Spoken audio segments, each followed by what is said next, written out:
So hi, welcome to Happy Hour with Snap Forward. I'm Nick, I'm Brandy. and in this half hour we talk about stuff that's been going on this week. We were just talking about the furry convention, which is interesting. Um, It's old news. it is old news, Sorry. but it like Boomer the dog made it onto DVE this morning. They even did a live video with him on on their Facebook page. It's basically a tradition. What in No, you didn't do that. my goodness, I'm so embarrassed. I'm so popular. I know. All right, so let's get into it. What beer are you drinking today? I am drinking Low Key Session IPA. It's crisp and hoppy, and I really like the label, so that's why I got it. Because you're a deadhead. I love the Dead, but yeah, that has nothing to do with this. Oh. I'm still going with the Ballast Point line. I went grapefruit sculpin. It's pretty good. Cool. Yeah. And what's the difference between that one and the one you had? I had habanero last time. Okay.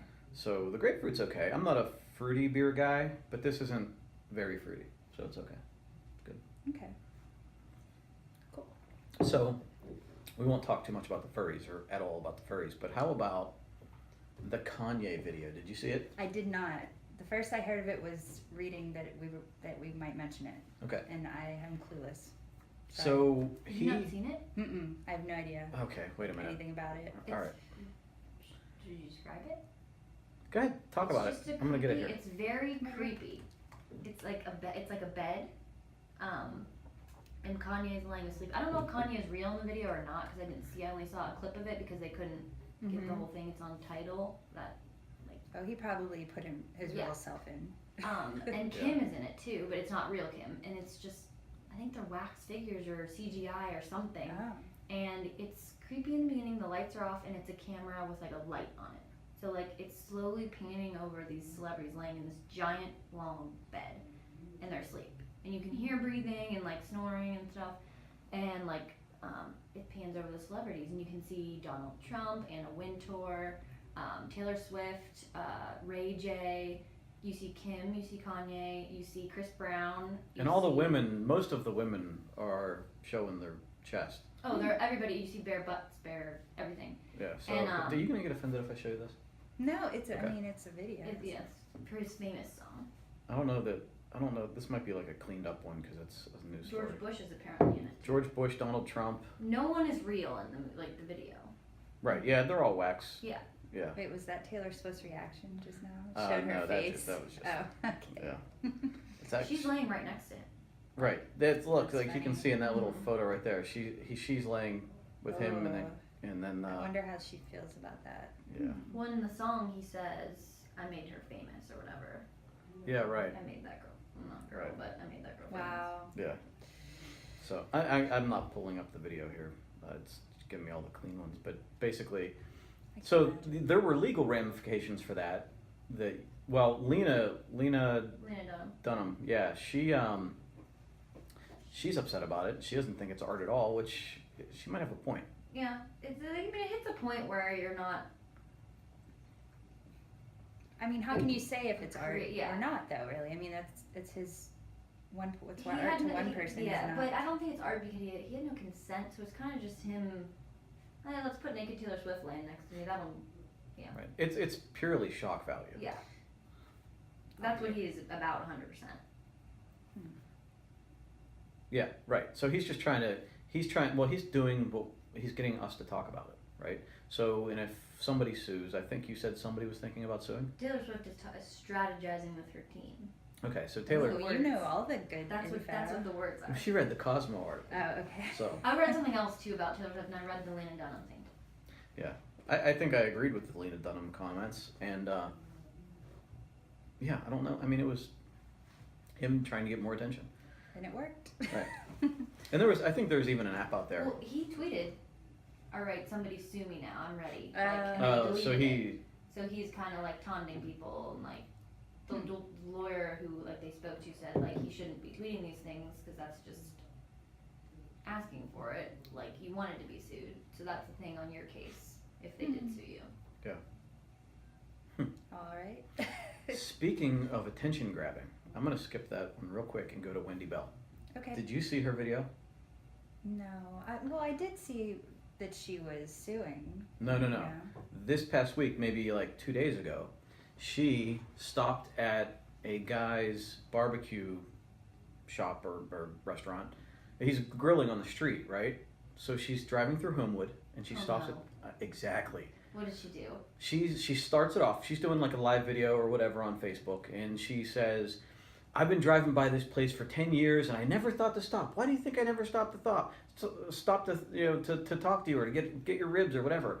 So apparently she had just got done eating some ribs, and he was she had the food. She said it was great, so she wanted to hop on Facebook and tell everybody how she stopped in Homewood for the first time in 10 years, even though she's driven by it every day.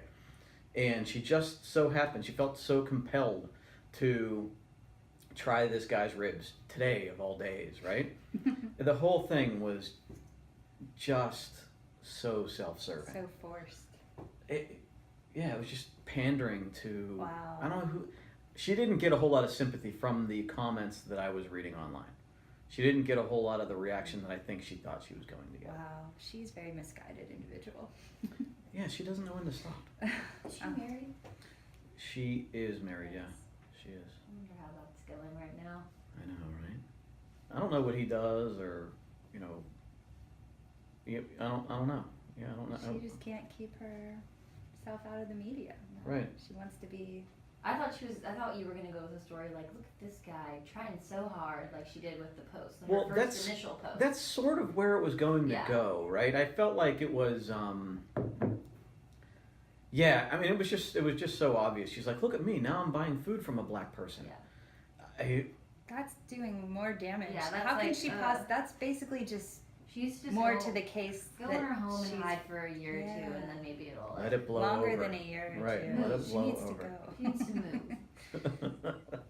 All right, so Game of Thrones. Did you watch it? I did. You However, I have to say I was already a couple episodes behind, and I still watched the finale anyway. Oh wow! So you missed the big battle.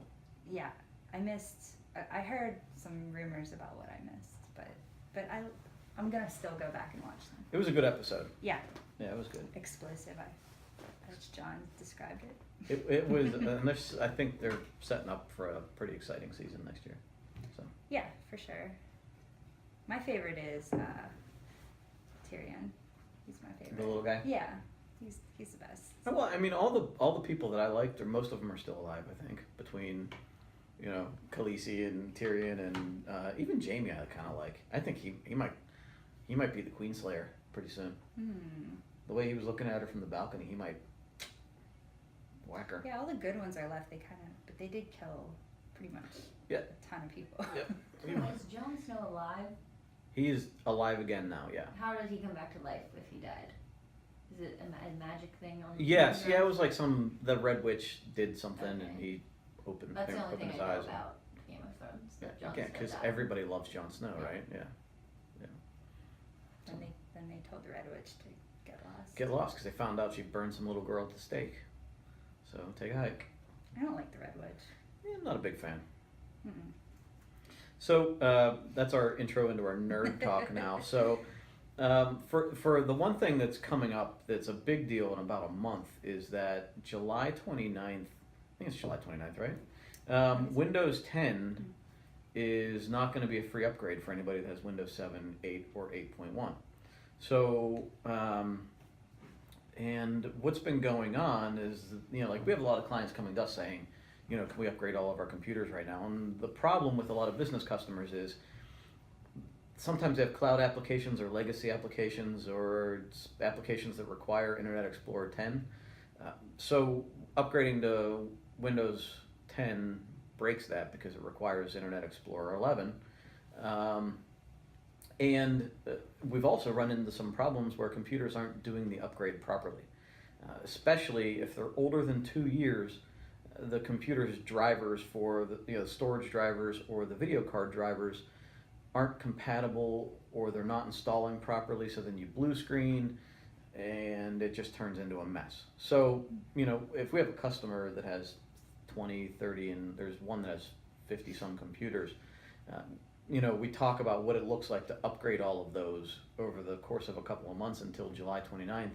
And in reality, the decision we ended up making was, Let's wait until it's time to roll in new ones in the next couple of years. It just can turn into, if you do a block of so many, then you have some people that are on different operating systems, and if you run into a problem, you have to roll them back. Just because one works doesn't mean the other ones are. It's been random, the ones that haven't worked and ones that have. So our recommendation for Windows 10, as a home user, if you want to play around with it and work, or try to get it to work on your computer, go for it. It's a great operating system. I like it. But in the business perspective, if you just look at your computer as a tool, and it's just a way to work and to get your employees working productively, there's not a whole lot on the productive side of things that Windows 10 is going to do for you. It's going to introduce a lot more problems if the update doesn't go well. If they're working fine with Windows 7, Windows 7 is going to be supported for many more years. You're still going to get updates. It's going to be secure as anything else. So our recommendations for most people, if they don't need Windows 10, stick with Windows 7, or if you have Windows 8, you might want to update, but we like Windows 7. It's stable, and we've just run into unforeseen issues with some things. 8 wasn't very popular. No, 8 wasn't. So if you have 8, go to 10. Yeah. I like 10. Since I've been here, has been my first experience with it, and it's been great. Yeah, we use it here. I think it's great. It's just if your goal is to just work, then Right. yeah. But a woman, there's an article out of, I think it's Seattle, a California woman sued for $10,000 because she says that Microsoft went ahead and upgraded her to Windows 10, even though she never selected that she should or could or wanted to. And it caused her computer to become slow, crash frequently, and be unstable. And apparently, instead of going through the process, they settled with her for $10,000. Really? My first thought was, how many other people are going to come out of the woodwork now? Well, how can she prove? I mean, she can't really prove that she didn't. How do you? I think they just paid her to go away. Sounds like it, because I mean, I've never heard of an operating system just coming in and just taking over, and Well, they you have to click. Well, you have to. I've never seen where they just do it. They have been a little sneaky in how they're presenting it to you. Like, Right. oh, you want this? Here, do this. So it's they have been a little pushy with it, and from what I understand now, they're backing off of that. And if they're going to have to pay $10,000 to everybody, Well, a lot of companies do that now, but you still have to. Why would her computer be the only isolated case in the world that's ever? Right. It just doesn't seem. she was clicking around. We have customers that do that too. They got- click. She got free money. Right. I'm like, yeah. You know how many people are going to try to do that now? Well, she probably had some legal fees, but yeah, that's. Yeah, I didn't consider that. So how much does the lawyer get? If he gets 40%, like we were talking about last week, or does he only get 25? Yeah. She could have had a $100,000 settlement if she would have went with a 40% lawyer. Well, speaking of which, I saw the headline. I didn't read the article. Volkswagen is, I think, replacing vehicle or buying back vehicles from people that had Oh, really? the emissions issue. Yeah, and I think they're also giving them lump sums of money. Makes Damn, me I wish. wish I still had my Volkswagen. All right. IKEA is doing that now. The dresser I bought a couple years ago, it's a child falling. hazard. Yeah, they had a video of how a lot of kids have been hurt. And Yeah, killed. 3 died now so far. Yeah, so my dresser is one of those. Yeah. Luckily, I don't have any little kids running around my apartment. But I could still take it back if I wanted to and get like a refund or. I should probably look into it because we still have a couple, and we do Wrong have. with the dresser. It tips over on top of kids. It's killed 3 kids. Yeah. Or they'll come and bolt it for you, or they'll give you the hardware. Oh, to attach it to the wall. Yeah. So a big story on Facebook that really started a day or 2 ago is that they're changing the algorithm again. So this article is in USA Today, where Facebook now is going to show you more stuff in your feed from your friends and relatives and much less from pages. Unless I don't know, they say unless somebody shares it from a page, but if nobody sees it from a page, how are they going to share it? So we've been seeing this coming for some time now, and this is, I think, we just had a conversation with a client a couple of weeks ago about this, how we've been backing off of their Facebook posts because with the algorithm, if you consistently put out posts that nobody interacts with, you get less of a chance the next time you post something, right? So they'll show it to fewer people next time, and it takes a while to build up that credibility. So we've been backing off of our Facebook posts and trying to stick to the quality ones and not repeat the ones that don't work out well.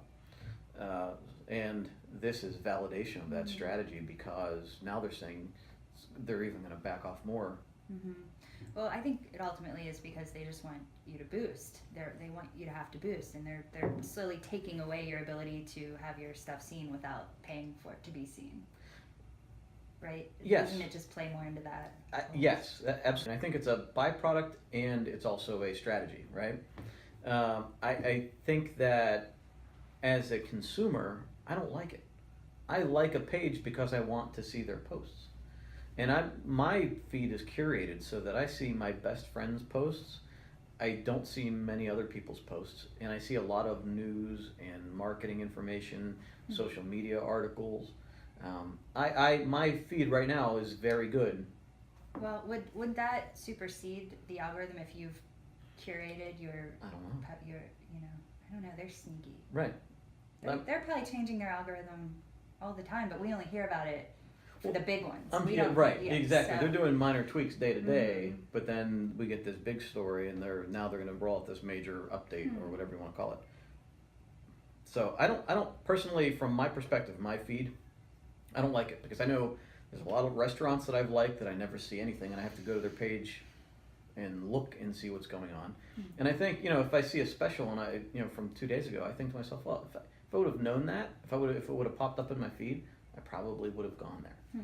Now the ones that you're going to see are the ones that people pay for to show up in your feed. They're going to be sponsored. Again, good for us because people pay us to do that. But from a consumer's perspective, I don't like it. I want what I like. I like it for a reason. I feel like if you curate your list, then that should you should bypass some of those big general rules. Like you only see what you want. That should be the ultimate. Yeah, I think so. I agree. That sucks. Well, and people have the option on every post. I want to see less from this person, or I want to see less of this type. That's true.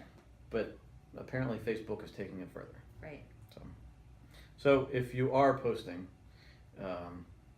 takeaway is plan on seeing less people seeing your things that you post, and try to keep it down to the really good quality stuff. If videos work well for you, post more videos. If memes work well for you, do that. Don't blow people away with specials and coupons and all that stuff. Self-promotional items on Facebook are, especially if your numbers say they're not getting a lot of impressions or a lot of clicks, a lot of likes, stop doing them. And maybe once in a while when you have something really good, throw it out there. What do you mean by self-promotional? Just like, hey, look what we did here. This is great, or we're running this special, right. Or, I keep it. Actually, the Gary V book, Jab, Jab, Jab. It's that sort of a mentality. I think you have to provide more things that people are interested in rather than just selling yourself constantly with the right hook. Well, you have to kind of ask yourself when you're about to post something, is this just interesting to me, or is this appealing? Right. Am I entertained by this, or is somebody else going to find some value in it? And don't put it out there if it's something that you don't think other people are going to see value. Right. So the one thing I wanted to talk about I've been listening to Michael Hyatt's podcast lately, and he had an article, and we were talking about time last week, right? And the time, how time is important to people, and the more you do, the less time you have, and if you try to be as efficient as possible with your time. Right. So he had a podcast entitled "If You Want to Be Successful, Be Less Accessible," and he had 7 steps for that, some of which I agree with or disagree with. But I know that in my own life, I've had issues with it because I don't respond to voicemails very quickly. I don't answer the phone when somebody calls me, and it's a lot of times it's because I'm in the middle of working, and I know that if I get distracted, I get taken way off course. And some people get offended by it, and you know, I don't want that to happen. It's not that I don't want to talk to people. It's just that I know my limitations, so I try to. Well, I think if you schedule the time throughout the day when you're going to get back to those people or something. I mean, if it's a planned, you know, I wasn't available, but I that was in my schedules. You know, and then people get to know a certain time or a certain way to reach you. Yeah, you know. I actually think that that's probably my fault, is that by the time it comes around for me to make those calls, I'm exhausted. So then I'm okay. I'll call tomorrow, and then I forget, and you know, so right. Yeah. I guess you have to treat it just like another part, you know, another thing on your list to do throughout the day. You can't skip it. You have to schedule it in there and, Right. and do it. Right. As hard as it may be. Right. So his 7 steps, we'll hit them real quick. Acknowledge your resources are finite. So you can't do everything. And we talk about it here. If it's not a hell yeah, it's a hell no, right? That's a good one.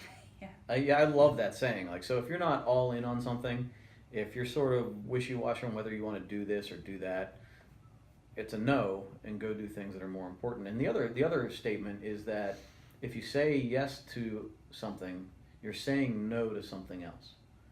So if you're saying yes to, you know, I'm going to go out with my friends tonight, you're saying no to, I want to hang out with my mom, or I want to hang out with my kids, or you know, whatever. So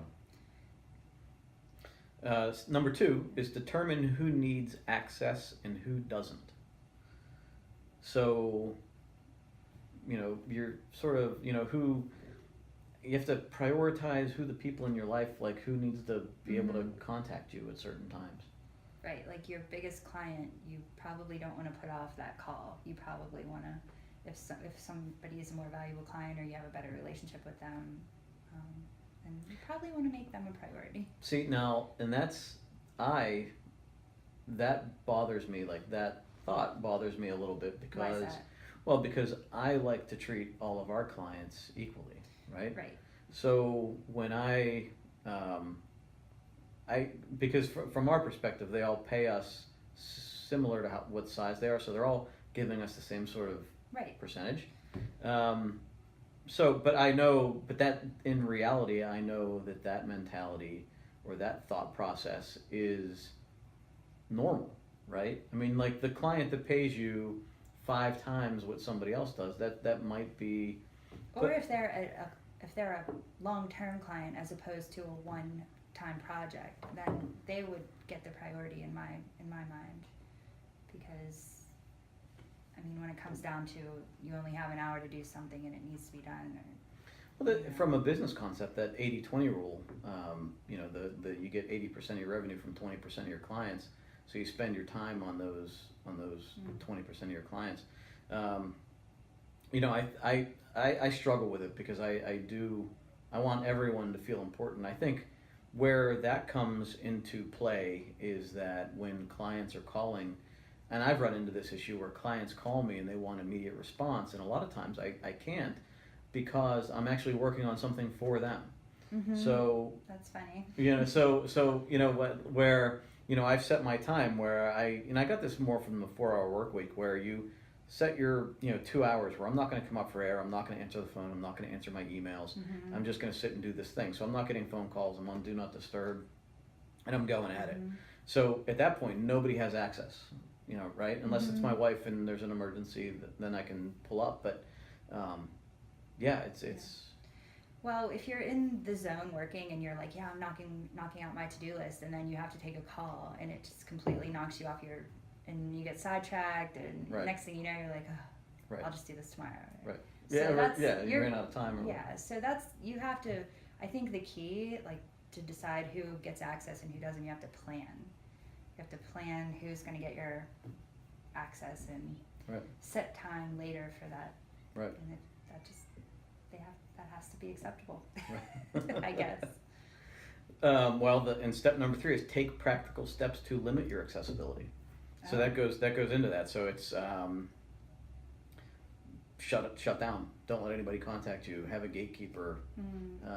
Have a time when you can't be accessed, or you have a fake email address and people have to be the important people get the good email address. I don't know. Well, that's sneaky. I know. All of it seems a little sneaky to me. I don't know if all of it makes me just a little bit. Be less successful. Yeah. Make a list of common requests. I do like this one. I've not done it yet, but this is basically where if somebody commonly says to you, what do you think about this? Instead of retyping an email 3 paragraphs long, you have a form email where you respond to it. So if somebody says to us, what do you do as far as IT support is concerned, or what are your services in digital marketing? Instead of me typing up, well, we do this really well, and we're really good at doing this, and this is what we focus on, and this is why you want to use us. You just have that already. Right. Or ideally have it on your website or on a specific page and you just link it. Or somewhere like that where they can go. My feeling is it doesn't feel personal when you do like a forum email or something like that. So, I'm still in that mode where I don't do this. I think it's probably a really good technique. I just don't. I still respond to everybody when they email me. It is a good idea. I mean, you still might want to tailor it and customize it a little, but you won't have to spend half an hour. You can only spend 5 minutes or something like that. Right. Good tip. Decide how you will respond to those requests. So then through email, through, Okay. So that's number 5. Number 6 is delegate to people you trust. So, and this is a good example of the relationship with you and I, right? So I trust that you are going to handle, we're dealing with a few clients right now where I don't need to be involved with a lot of the things going on. You're handling it, and then it's taken care of. And I can trust that you're going to do it the right way. Yeah, I can get things to a certain level and then I can present them to you rather than you being involved in every stage and along the way, and frees up a lot of time for you. So. Yeah. The last one is accept the fact that you're going to be misunderstood. No, I can't accept that. I've tried. I've struggled with this for the past couple of years because there are times when people have said to me, "Answer your effing phone," right? Really? Yes. And or they'll text me right after they call. Do you ever answer your phone? Okay. And I don't answer my phone, especially during the workday.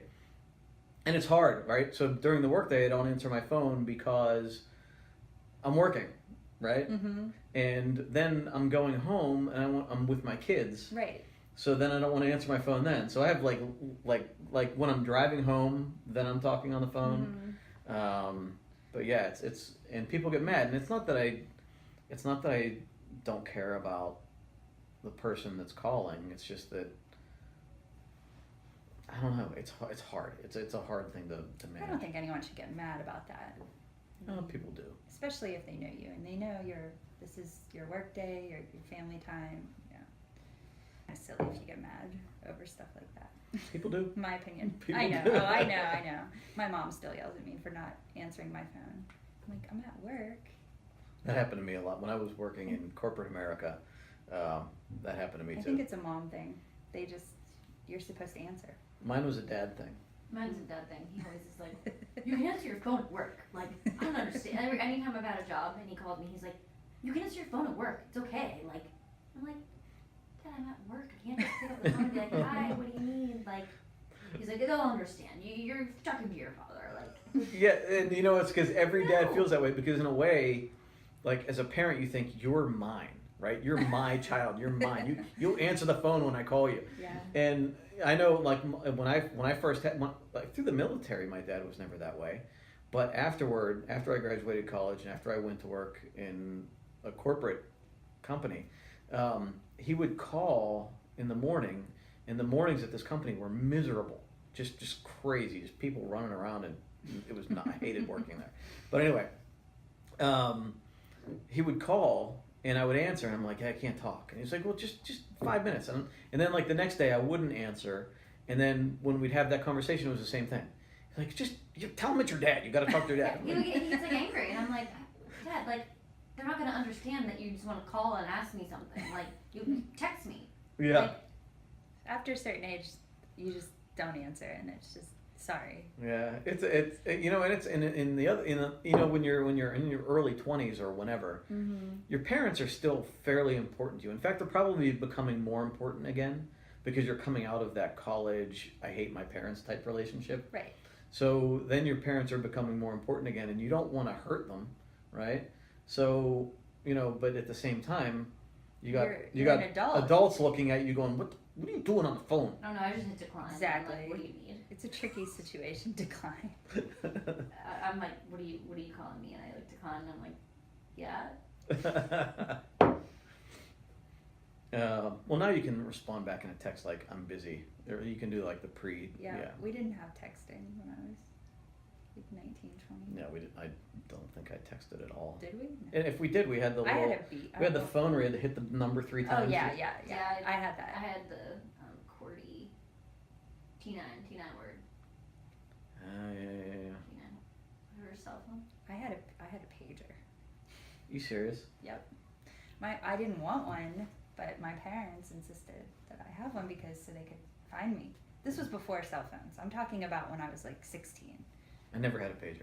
Yeah, I didn't. I had a razor. Ooh. Those were nice. Everybody wanted a razor. Well, my first phone was one I was supposed to share with Sydney, but she just took it because I was in like 6th grade, you know. And she just took it and like didn't let me ever use it. Like she had her own set ringtones and called all her boyfriends, and like I was like, okay, basically I don't have a phone, so cool. Everyone in 6th grade had a phone. Maybe it was 7th grade. Everyone in 7th grade had a phone. And I was like, Mom, I need a phone. Everyone has a phone. Like, it's like embarrassing when people have to call the house and like you answer and you're like, sure, I'll put her on. Like, no, none of my friends want to call when you're going to pick up the phone. So like, they had to get me a phone. And at first I had my dad's old phone, and that was just awesome. I remember getting my own landline in my bedroom and thinking I was like the coolest. Yeah. My parents were never I was- about letting me. I always wanted. You'd watch like TV shows on like Nickelodeon and stuff, and they always had their own phone in their room. It was always like a really cool phone too. Like, and I was like, Mom, can I just have one of those? That's all I want for Christmas. No, I'm not letting you have your phone in your room. Like, And as somebody that I had my own line for a little while in my room, or at least I don't know if I can't remember. I think I had my own line for a little while. That's funny. I would definitely advise that there is no good that can happen from. never had. Your Well, I didn't even I can have just like my own picture. phone. Like, I didn't I'm even just have my picturing own- 18-year-old Nick with his phone. It wasn't 18-year-old Nick. It was like 16-year-old Nick. 16-year-old. And there were conversations happening on that phone that would make my parents very upset. Yeah. I would not. I think I was a fairly decent teenager. That's gonna be your son pretty soon. I know. That's what I'm saying. Yeah. No, Nicholas, you're not doing this. I know what's gonna happen. How did we get onto high school phone Oh talk? my God. I don't know. My dad had a car phone when I was in high school. Oh, yeah, me like the one that too. was like down in the. And it had the antenna that had to go like you had to put the cord out through Oh, this the was door. like permanently like in the Yeah, ceiling. my dad had that too, and I thought we were so. I was like, wow. Yeah, it was a cool. Like I remember just people getting in the car going, "Oh, let's call somebody." I'm like, "No, it's Yeah. $20 a minute." Yeah. And it sits in the console, and it's always in the way, and it's Right. like this big box thing. Right. Kelly's like, you guys are crazy. Beyond my years. Yeah. Right. All right. Cool. Well, hey, thanks for spending time with us. That's all we have today. Have a happy 4th of July. We didn't talk about what you're going to do for the 4th. Well, I live about less than a mile from Grandview, so I'll be up on the mount Cool. with the masses, I would never do that. getting run over, but I don't have to drive, so I mean, it would be silly not to go up there. Well, my grandmother is turning 90 today, so happy birthday, Wow. Grammy. And so we're doing family stuff all That's weekend. awesome. Cool. Well, hey, have a happy 4th. And a safe 4th.